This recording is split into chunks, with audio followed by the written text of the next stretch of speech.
Abraham mengambil pula seorang istri, namanya Ketura. Perempuan itu melahirkan baginya Zimran, Yoksan, Medan, Midian, Ishibak dan Suah. Yoksan memperanakan Sheba dan Dedan. Keturunan Dedan ialah orang Asyur, orang Lites dan orang Lem.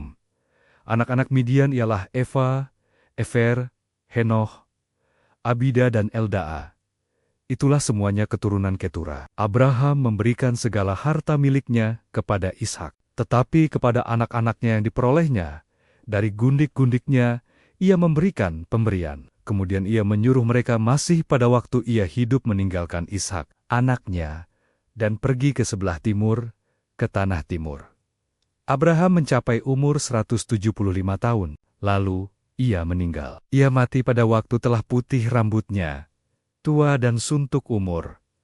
Maka, ia dikumpulkan kepada kaum leluhurnya, dan anak-anaknya, Ishak dan Ismail, menguburkan dia dalam gua Makpela, di padang Efron bin Zohar, orang Het itu, padang yang letaknya di sebelah timur Memri, yang telah dibeli Abraham dari Bani Het. Di sanalah terkubur Abraham dan Sara istrinya. Setelah Abraham mati, Allah memberkati Ishak, anaknya itu, dan Ishak diam dekat sumur Lahairoi. Inilah keturunan Ismail, anak Abraham, yang telah dilahirkan baginya oleh Hagar, perempuan Mesir, hamba Sara itu. Inilah nama anak-anak Ismail, disebutkan menurut urutan lahirnya: Nebayot, anak sulung Ismail, selanjutnya Kedar, Adbil, Mibsam, Mishima, Duma, Masa, Hadad, Tema, Yetur, Nafish,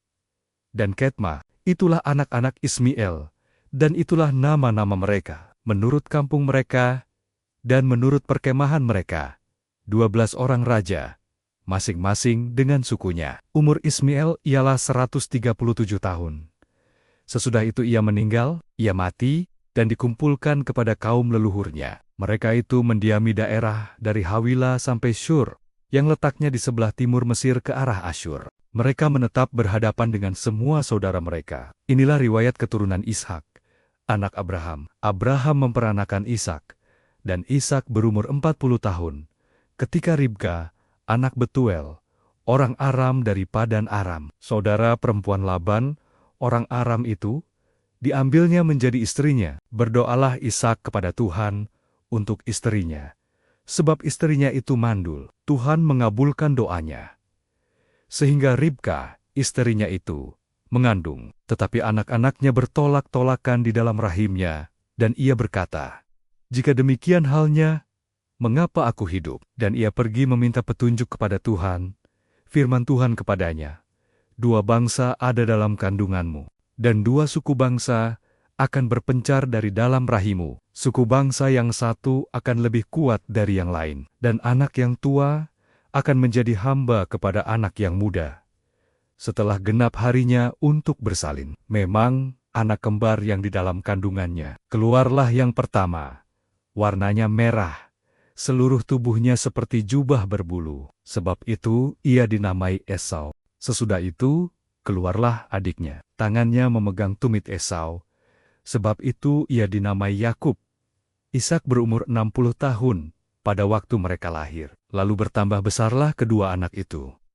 Esau menjadi seorang yang pandai berburu, seorang yang suka tinggal di padang. Tetapi Yakub adalah seorang yang tenang, yang suka tinggal di kemah. Ishak sayang kepada Esau, sebab ia suka makan daging buruan.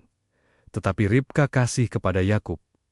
Pada suatu kali Yakub sedang memasak sesuatu, lalu datanglah Esau dengan lelah dari padang. Kata Esau kepada Yakub, "Berikanlah kiranya aku menghirup sedikit dari yang merah-merah itu. Karena aku lelah, itulah sebabnya namanya disebutkan Edom."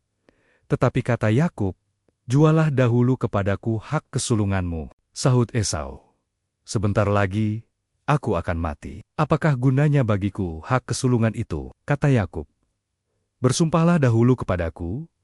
Maka bersumpahlah ia kepada Yakub, dan dijualnyalah hak kesulungannya kepadanya. Lalu Yakub memberikan roti dan masakan kacang merah itu kepada Esau. Ia makan dan minum, lalu berdiri dan pergi. Demikianlah Esau memandang ringan hak kesulungan itu. Maka timbullah kelaparan di negeri itu. Ini bukan kelaparan yang pertama yang telah terjadi dalam zaman Abraham. Sebab itu Ishak pergi ke Gerar kepada Abimelekh, raja orang Filistin. Lalu Tuhan menampakkan diri kepadanya serta berfirman, "Janganlah pergi ke Mesir. Diamlah di negeri yang akan kukatakan kepadamu. Tinggallah di negeri ini sebagai orang asing. Maka aku akan menyertai engkau dan memberkati engkau. Sebab kepadamulah dan kepada keturunanmu akan kuberikan seluruh negeri ini, dan aku akan menepati sumpah yang telah kuirarkan kepada Abraham, ayahmu. Aku akan membuat banyak keturunanmu seperti bintang di langit. Aku akan memberikan kepada keturunanmu seluruh negeri ini, dan oleh keturunanmu semua bangsa di bumi akan mendapat berkat. Karena Abraham telah mendengarkan firman-Ku dan memelihara kewajibannya kepadaku, yaitu segala perintah, ketetapan, dan hukum-Ku. Jadi tinggallah Ishak di Gerar. Ketika orang-orang di tempat itu bertanya tentang istrinya, berkatalah ia, "Dia saudaraku," sebab ia takut mengatakan, "Ia istriku." Karena pikirnya, jangan-jangan aku dibunuh oleh penduduk tempat ini karena Ribka, sebab elok parasnya. Setelah beberapa lama ia ada di sana, pada suatu kali menjenguklah Abimelekh, raja orang Filistin itu, dari jendela. Maka dilihatnya Ishak sedang bercumbu-cumbuan dengan Ribka, istrinya. Lalu Abimelekh memanggil Ishak dan berkata, "Sesungguhnya dia istrimu. Masakan engkau berkata, 'Dia saudaraku'?" Jawab Ishak kepadanya, "Karena pikirku, jangan-jangan aku mati karena dia." Tetapi Abimelekh berkata, "Apakah juga yang telah kau perbuat ini terhadap kami? Mudah sekali terjadi. Salah seorang dari bangsa ini tidur dengan istrimu, sehingga dengan demikian engkau mendatangkan kesalahan atas kami." Lalu Abimelekh memberi perintah kepada seluruh bangsa itu, "Siapa yang mengganggu orang ini atau istrinya, pastilah ia akan dihukum mati." Maka menaburlah Ishak di tanah itu, dan dalam tahun itu juga ia mendapat hasil 100 kali lipat. Sebab ia diberkati Tuhan, dan orang itu menjadi kaya, bahkan kian lama kian kaya, sehingga ia menjadi sangat kaya. Ia mempunyai kumpulan kambing domba dan lembu sapi serta banyak anak buah, sehingga orang Filistin itu cemburu kepadanya. Segala sumur yang digali dalam zaman Abraham, ayahnya, oleh hamba-hamba ayahnya itu, telah ditutup oleh orang Filistin dan ditimbun dengan tanah. Lalu kata Abimelekh kepada Ishak, "Pergilah dari tengah-tengah kami, sebab engkau telah menjadi jauh lebih berkuasa daripada kami." Jadi pergilah Ishak dari situ, dan berkemahlah ia di lembah Gerar, dan ia menetap di situ.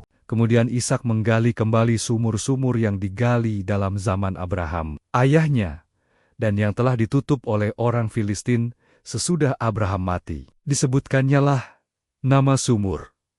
Sumur itu menurut nama-nama yang telah diberikan oleh ayahnya. Ketika hamba-hamba Ishak menggali di lembah itu, mereka mendapati di situ mata air yang berbual-bual airnya. Lalu bertengkarlah para gembala Gerar dengan para gembala Ishak. Kata mereka, "Air ini kepunyaan kami." Dan Ishak menamai sumur itu Esek, karena mereka bertengkar dengan dia di sana. Kemudian mereka menggali sumur lain, dan mereka bertengkar juga tentang itu. Maka Ishak menamai sumur itu Sitnah. Ia pindah dari situ dan menggali sumur yang lain lagi. Tetapi tentang sumur ini mereka tidak bertengkar. Sumur ini dinamainya Rehobot, dan ia berkata, "Sekarang Tuhan telah memberikan kelonggaran kepada kita, sehingga kita dapat beranak cucu di negeri ini."